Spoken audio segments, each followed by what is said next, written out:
Introvert or extrovert, it doesn't really matter. The true power of culture happens when collaboration comes together. When you're able to work towards a common goal with other people, then you're able to level up sooner, you're able to scale quicker. And the honest truth is, we as humans are naturally inclined to run in packs. And that's what we're going to talk about. And that's exactly what this book, The Culture Code, instilled in my brain. Stay tuned.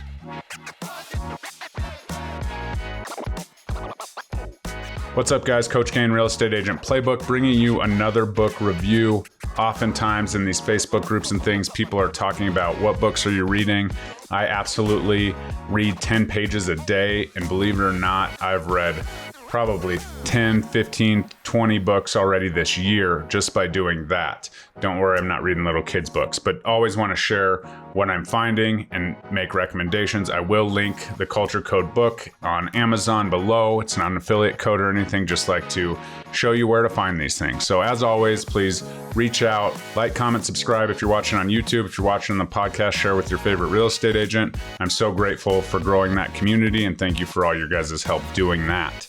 If anything I say resonates with you, as it did with me when I left my dad's brokerage, definitely book a call with me, reagentwolfpack.com. We can talk about the exact feelings that I had when I made a brokerage shift and how leaving my dad's brokerage into the Wolfpack family changed my life and my business forever.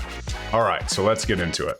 So first point I'm going to take home from the Culture Code book is safety is the foundation in which cultures thrive. There is, early on in the book, there's a case study about kind of an experiment or a test or trial that was done where a group of kindergartners, several groups of kindergartners, as well as several groups of college students were given 20 pieces of spaghetti, 1 yard of tape, 1 yard of string, and 1 large marshmallow. The task at hand was to build the tallest structure out of those supplies. Who do you think won? The group of kindergartners. And I thought about this, and I've been thinking about this a lot, actually. Why was that the case? Why was that a case across the study? Why was it an accurate, statistical finding? Well, when we're younger, we're pretty much, we have no qualms. We haven't been, told how to do stuff, or, maybe we have been told how to do stuff, but we haven't been conditioned to, be like, well, I can do this better, or I'm smarter, or whatever. They saw it as play, and they collaborated together, and they built this, and they used their creativity. No one was shy to bring out a creative, piece of advice, or, everyone was trying something, and it was just like play. It was actually the collaboration of a group in a natural setting versus, college atmosphere where you overthink it, and you think, what are they going to think? And I don't want to say this because what if I'm wrong? And you don't have all of those preconceived notions that are entering your head. So safety is absolutely paramount. And you're like, well, when you're younger, you're not safe. Well, you feel safer interacting, and you don't feel the criticism is, first of all, you might not even know it's criticism if you're younger. Second of all, it's not in our nature to just naturally criticize people. As we move forward, there's almost a competition barrier or something that struggles, especially when you get in those groups. We've all been there. I remember college groups and how it was such a struggle. Either there's everyone trying to do too much or take over, or organization, all of the opinions and all of the things matter. When you're a group of kindergartners, it doesn't really matter. And maybe that's the reason, spaghetti and marshmallows and things, it was just seen as play, and they actually achieved the common goal in a better way than obviously people have been much more trained or conditioned, in my opinion. But you just have to feel comfortable in your own skin. You have to feel valued.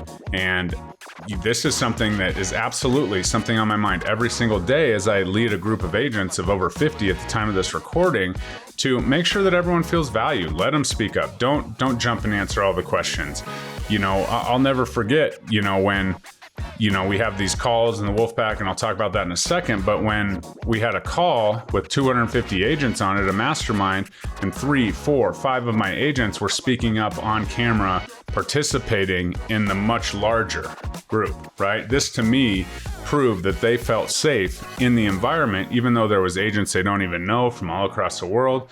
They're speaking up, contributing, pouring into the group based on their personal experiences. So that is really when safety comes together, as something that levels people up together.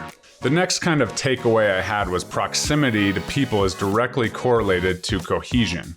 And this is physical distance. And, they said 8 meters is kind of where that takes place. Now, this is completely challenged by the Zoom revolution that came from the pandemic. However, the frequency of communication and opportunities to, be on camera and physically see people is something that's a little bit different. Obviously, this book was written way back, not too long ago, but definitely not in our Zoom era. And so how's that changed, right? When I'm talking to my agents and we're bringing them into the Wolfpack, I'm like, turn your cameras on, plug in, ask questions, share wins. And the people that plug in, there's absolutely a direct correlation to the people that have success in real estate. We're in completely different markets. We're in completely different situations, right? We have completely different goals. We have completely different interests. But the fact of turning your camera on and plugging into the calls and speaking up and talking every once in a while has a direct correlation. It's because it's the physical. You see the common faces and you see people succeed. And, when people are plugged in and looking at the camera and talking and paying attention, then they're taking things from these calls. They're taking things from these amazing masterminds that we have every single week, where top producers or Mike Sherrard or Connor are sharing, their experiences, and people are plugging into those. So that culture is absolutely a piece of it. And maybe physical proximity, maybe a little bit different with the Zoom era, but turning your camera on, to me, is a physical attribute. You're making that connection. You realize facial recognitions and expressions. You hear voices. And so that, to me, is kind of a physical proximity piece as well. And so that's something that maybe is kind of new age to this book, but it's very important, because just being on the call with your name not showing, no camera, sure, if you're a top producer and you're crushing it and you're doing something, whatever. But if for the newer agents, the agents that are just getting into the business, the ones that will absolutely plug in and turn on and take, get something out of every single minute of the day that they possibly can, are absolutely the ones that are succeeding. And so, as you guys know, I'm an old basketball coach. So Greg Popovich, coach of the San Antonio Spurs, has been the coach of the San Antonio Spurs for a long time. Way back when the Spurs kind of legends started, they had a pretty good team.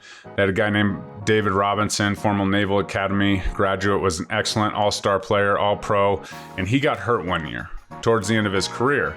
And that allowed the Spurs to have a poor season the season before, and then they drafted Tim Duncan. Tim Duncan played alongside David Robinson. They won championships. David Robinson then retired, and Tim Duncan continued to be the cornerstone to their success for many, many years.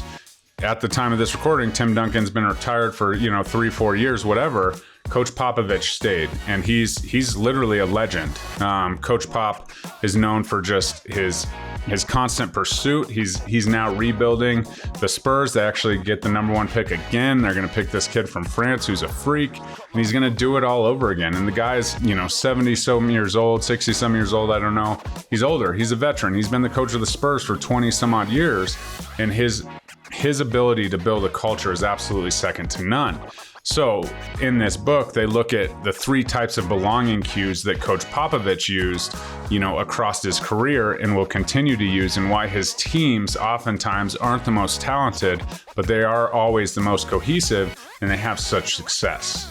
And the first one is personal up-close connection, right? Body language, attention, and behavior. And he thinks that all of these things translate to "I care about you." It's true, like you hear in the press conferences and all of the things, his relationship with his players is just a little different than kind of the mainstream, coaching carousel that goes on. The players know that he cares about them by how he shows up, by his body language, by the words that he uses to talk to them and encourage them, as well as criticize them. And so that's number 1 of the belonging cues that he really does, is his body language and his attention and his behavior overall makes them know that he cares about them. The next is performance feedback. It is relentless coaching and criticism in a way that translates that we have high standards here. You have the, responsibility as a player for the San Antonio Spurs to meet these standards. And it is my job, if you don't meet these standards, to let you know, but also praise you when you do. Because if we have a standard and that's a baseline and it's only up from there, then the opportunity for success as a team and a culture is exponential, right? You have no idea where you could go. And this is also pretty commonplace in the Denver Nuggets right now, the championship run here, where you constantly see these guys, and there's different players having career games in the NBA Finals on the biggest stage that, maybe didn't show up, at all really on the stat sheet for game 1 or 2. And then all of a sudden Aaron Gordon blowing up in game 5, or 4. And everybody's pitching in. It's a different story every single night. There's a star, there's a role player, and they're not always the same players. And they're constantly, propped up by the stars. And the stars are saying in press conferences, what'd you say to Christian Braun after he had 15 points and, is now one of the top performances by a rookie in the NBA Finals. Nikola Jokic, the 2-time MVP, the best player on the team, says, I went up to him after the game. I told him he was the reason we won. That's a superstar in the NBA saying that thing. And that's all from Mike Malone and the coaching piece of there. But back to Popovich, the relentless coaching and commitment to a standard. Again, since this is a book review of the Culture Code, I'm going to point out, I just did a review on Relentless by Tim Grover, which also has some basketball connections there.